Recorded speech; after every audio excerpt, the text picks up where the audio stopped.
ini atau wilayah ini itu menjadi banyak orang minat, banyak orang tertarik dengan acara-acara yang digelar di webinar Agama Cinta. Terima kasih. Assalamualaikum warahmatullahi wabarakatuh. Salam sejahtera buat kita semua. Salam, Om Swastiastu, Namo Buddhaya.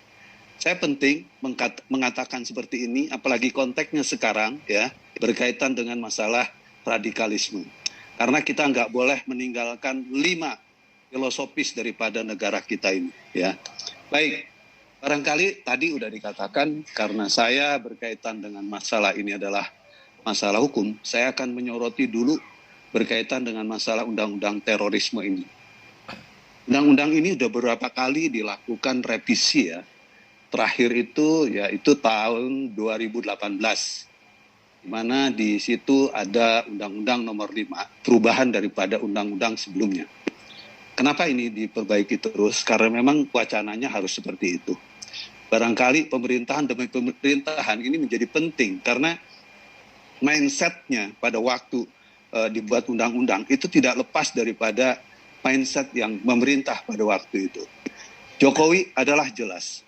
Jokowi adalah sebuah perjuangan dalam rangka bagaimana sel-sel radikalisme ini bisa hilang di Indonesia. Karena kita lihat perjuangan beliau bukan hanya pada implementasi undang-undangnya, tapi juga pada tataran implementasi paham-paham radikalisme itu. Kita tahu itu ada di beberapa organisasi dan organisasi sekarang ini sudah nggak ada lagi. Dinyatakan sebagai organisasi terlarang. Tentunya kita harus meng-applause gerakan-gerakan seperti ini. Ini gerakan yang sangat berani, yang sangat tentunya juga radikal. Karena kenapa?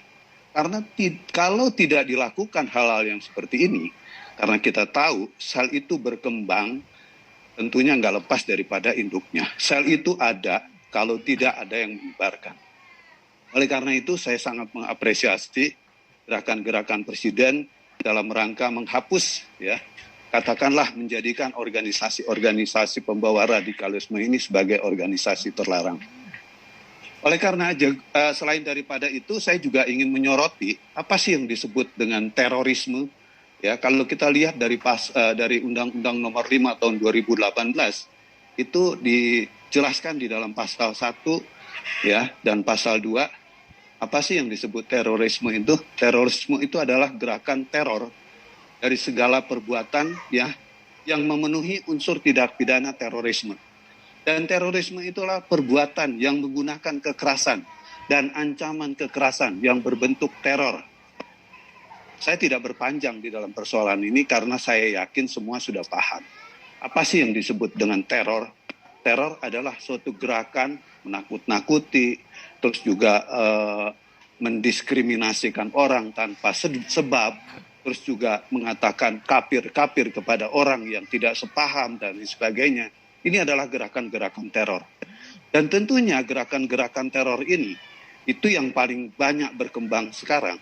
Itu bukan hanya di kelompok-kelompok masyarakat yang tadi dikatakan baik yang berpendidikan dan tidak berpendidikan, tapi yang paling banyak itu adalah di ASN, aparatur sipil negara. Tentunya karena ASN ini juga merupakan cikal bakal dari pemerintahan yang sedang berjalan, tentunya kita nggak mau keadaan-keadaan seperti ini terus berlanjut. Karena kenapa? Kalau ini terjadi dan kalau ini terus berkembang, ya negara mau ditaruh di mana? Dan negara mau ngapain? Padahal program-program pemerintah adalah di ASN. Itu. Oleh karena itu, saya sangat setuju tadi gerakan-gerakan yang sudah dibuat sedemikian rupa dari Kementerian ARB, terus juga dari Kementerian Dalam Negeri, juga dari Menkominfo dan juga Polri yang terus bergerak dalam rangka bagaimana menumpas radikalisme ini. Tentunya terlepas daripada semua persoalan-persoalan yang sudah dilakukan itu, kita harus juga menyadari karena dari banyak tadi pembicara yang saya mau sikapi karena tadi juga nanti juga kita akan ketemu seorang tokoh yang mengerti tentang masalah radikalisme. Saya hanya menyoroti karena bukan hanya hal-hal yang sudah memang radikalisme itu seperti apa, tapi konteksnya yang kita mau lihat adalah apa yang disebut dengan sel tidur. Ini yang berbahaya, ya. Orang bisa aja mengatakan pada saat dia diuji, diadakan fit and proper dan lain sebagainya, dia mengatakan saya cinta Pancasila, saya suka dengan Pancasila, saya mengabdi kepada Pancasila. Tetapi di bawah alam sadar yang disebut dengan sel tidur tadi, itu tidak seperti itu.